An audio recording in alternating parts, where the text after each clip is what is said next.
বাংলাদেশ জাতীয়তাবাদী দলের চেয়ারম্যান দেশনেত্রী বেগম খালেদা জিয়া 2021 সনের 10ই মার্চ থেকে বিভিন্ন সময় করোনা থেকে শুরু করে বিভিন্ন অসুস্থতা নিয়ে বেশ কয়েকবার এবার কেয়ার হসপিটালে ভর্তি হয়েছেন এবং দীর্ঘ সময় হসপিটালে অসুস্থতা নিয়ে ভর্তি থাকা অবস্থায় মেডিকেল বোর্ডের তত্ত্বাবধানে চিকিৎসাধীন ছিলেন।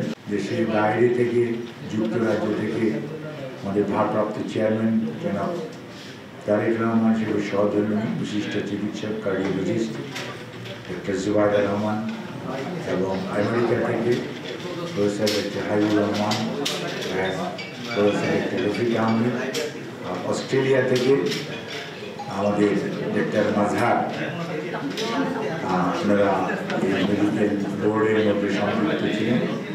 আর ইউকে আরেকজন ডাক্তার প্রফেসর শেখ ফরিদ আহমেদ, সে আমাদের সাথে সম্পৃক্ত ছিল। আর ডক্টর আমিন এন্ডোক্রিনোলজিস্ট, উনি আমাদের সাথে ছিলেন।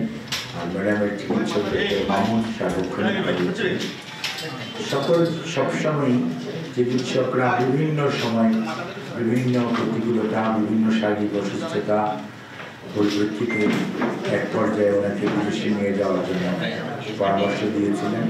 এবং আপনারা দেখেছেন যে এক পর্যায়ে জন হপকিন্সে, বাল্টিমোরের জন হপকিন্সে তিনজন বিশিষ্ট চিকিৎসক প্রফেসর ডক্টর আমাদের জর্জিয়া লিস, প্রফেসর ডক্টর হামিদ রফ, ওনারা এসেছিলেন এবং ওনারা এসে আমাদের ম্যাডামের উপর ওনাদের যে চিকিৎসা যেটি দেওয়া দরকার যে প্রসিডিউর করেছিলেন।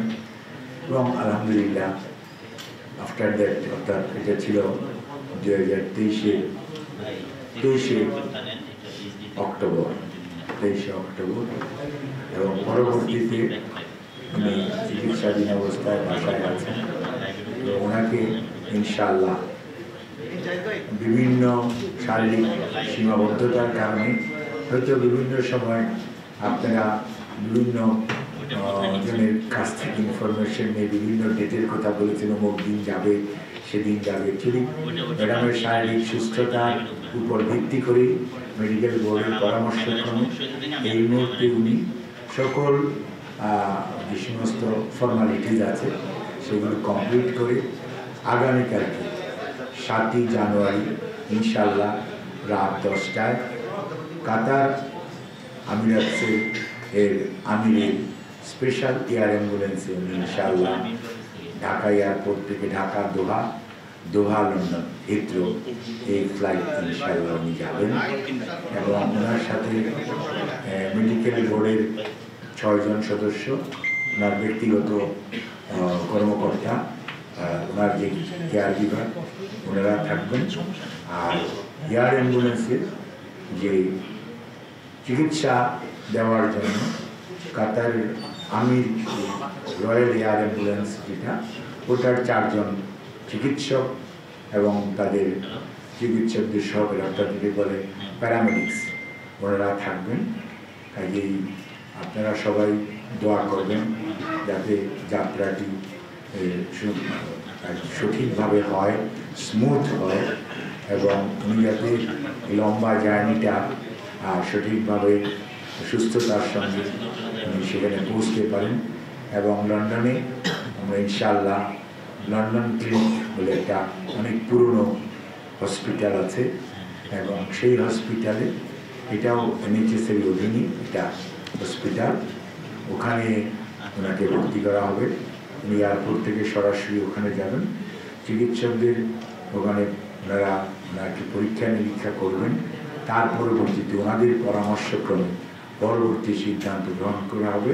এবং ওখানে ইনশাআল্লাহ আমাদের দলের ভারপ্রাপ্ত চেয়ারম্যান জনাব তারেক রহমান, ডক্টর জুবাইদা রহমান, ওনার সহধর্মিণী, ওনারা এবং আমাদের যুক্তরাজ্য বিএনপি থেকে হয়তো 2 জন, ওনারা এবং ওনাকে হয়তো এয়ারপোর্টে রিসিভ করবেন এবং ওনারাই ওনাকে ওখানে ওদের হসপিটাল অথরিটি লোক হাসপাতালে আসবে, ওখান থেকে হসপিটালে যাবে এবং হসপিটালে চিকিৎসাধীন থাকবেন এবং ওখান থেকেই পরবর্তী চিকিৎসা কী ধরনের হবে সেটা অ্যাকচুয়ালি রিভিউ করার পর পরবর্তীতে বলা যাবে। এই হচ্ছে মোটামুটি মানে দীর্ঘদিন ধরে যে আপনার দেশের মানুষের উৎসুক সেটি।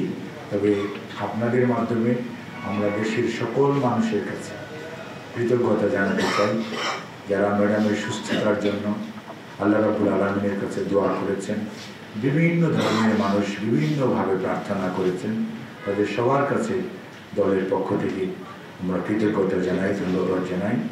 এবং ম্যাডাম সবাইকে ধন্যবাদ জানিয়েছেন, দল ধন্যবাদ জানিয়েছেন, আমাদের ভারপ্রাপ্ত চেয়ারম্যান জনাব তারেক রহমান সাহেবও জানিয়েছেন এবং ম্যাডামের আগামী চিকিৎসাটা যাতে সুস্থ হয়ে আল্লাহর অশেষ মেহেরবানিতে উনি আবার আমাদের মাঝে ফেরত আসতে পারে সেই জন্য দেশবাসীকে ওনার সুস্থতার জন্য দোয়া করার জন্য উনি অনুরোধ করেছে।